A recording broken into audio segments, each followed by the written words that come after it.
Problema mo rin ba ang nangingitim na kilikili? Ito yung 3 tips na pwede mong gawin. Number 1, iwasan ang pagsusuot ng masisikip na damit. Kapag masikip yung damit natin, nagkakaroon ng friction sa kilikili na nagiging cause ng pangingitim. Number 2, magpa-laser. Pinaka-safe magpa-laser, lalo na kung nagmamadali kang magpaputi ng kilikili. Kaso lang, ang magandang quality ng laser ay nagre-range ng 8,000 per session at kailangan mo mag-undergo ng at least 4 sessions para makita ang best results. So, aabot din ng 32,000 pesos. Kung yayamanin ka, edi go!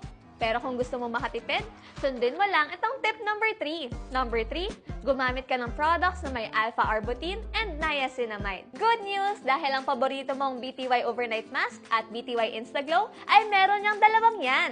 Sa umaga, ipahid mo lang si BTY Instaglow sa iyong kilikili pagkatapos mong maligo. At sa gabi naman, ibabad mo lang si BTY Overnight Mask sa iyong kilikili. Hindi lang siya pampaputi, nakakatanggal din siya ng chicken skin at stretch marks sa kilikili natin. O diba, bongga?